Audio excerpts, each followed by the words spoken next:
ভূমিকম্প কি? এই ভূমিকম্প জনমনে ভীতি সঞ্চার করা এক মূর্তিমান আতঙ্কের নাম হলো ভূমিকম্প। বেশ কিছুদিন ধরে এমন ঘন ঘন ভূমিকম্প হচ্ছে যাতে করে মনে হচ্ছে এটি আমাদের একটি স্বাভাবিক প্রাকৃতিক প্রতিক্রিয়া।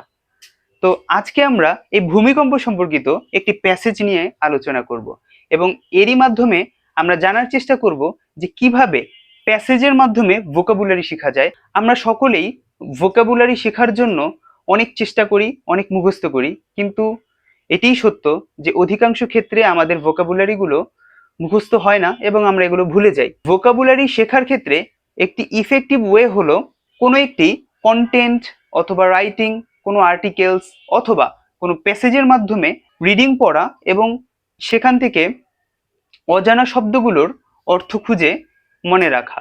এতে আমাদের মুখস্থ করার কষ্টও থাকে না এবং গল্পের বা ঘটনা প্রবাহের সাথেই আমরা খুব সহজেই ইংলিশের ভোকাবুলারিগুলো মনে রাখতে পারি। তাই কথা না বাড়িয়ে চলে যাচ্ছি আমাদের আজকের ভিডিওতে। ভূমিকম্পের ইংলিশ ওয়ার্ড হলো earthquake. Earthquake occurs when tectonic plates suddenly rupture, releasing powerful seismic energy. Earthquake occurs, ভূমিকম্প ঘটে when tectonic plates suddenly rupture, যখন টেকটনিক প্লেটগুলো হঠাৎ করে ছিঁড়ে যায় বা ফেটে যায়, রিলিজিং পাওয়ারফুল সিসমিক এনার্জি, ভূগর্ভে উদ্ভূত শক্তির রিলিজ হওয়ার ফলে। This force can make buildings collapse and the ground surface distort. This force can make buildings collapse. এই শক্তি বিল্ডিংগুলোকে ধ্বংস করে দিতে পারে। And the ground surface distort, এবং আমাদের ভূপৃষ্ঠ এলোমেলো হয়ে যেতে পারে বা বিকৃত হয়ে যেতে পারে। Scientists used sensitive seismometers to track early movements. বিজ্ঞানীরা সেন্সিটিভ সিসমোমিটার ব্যবহার করে দ্রুততম ভূকম্পনের কারণ শনাক্ত করার ক্ষেত্রে। এতক্ষণ আমরা যে প্যাসেজটি পড়লাম এর মাধ্যমে আমরা কিভাবে ভোকাবুলারি শিখতে পারি, আসুন দেখে নেই সেই পদ্ধতি। এখান থেকে আমরা 5টা ওয়ার্ড বের করেছি। এখানে টেকটনিক প্লেট বলতে বোঝায় পৃথিবীর অথবা ভূত্বকের শক্ত স্তর। পৃথিবী পৃষ্ঠের নিচে যে শক্ত স্তরটি রয়েছে সেটাকে টেকটনিক প্লেট বলা হচ্ছে।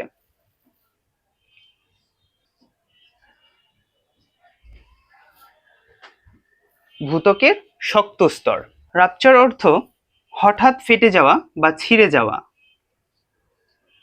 আমরা এখানে দেখেছিলাম টেকটনিক প্লেট সাডেনলি রাপচার, অর্থাৎ ভূত্বকের শক্ত স্তরগুলো সাডেনলি রাপচার, হঠাৎ করে ছিঁড়ে যায়।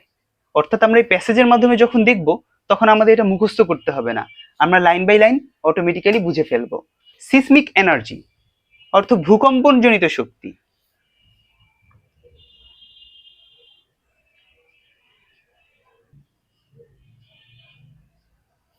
ভূকম্পনজনিত পাওয়ারফুল শক্তি রিলিজ হওয়ার কারণে সাডেনলি টেকটনিক প্লেটটা ছিঁড়ে যায় বা রাপচার হয়ে যায়।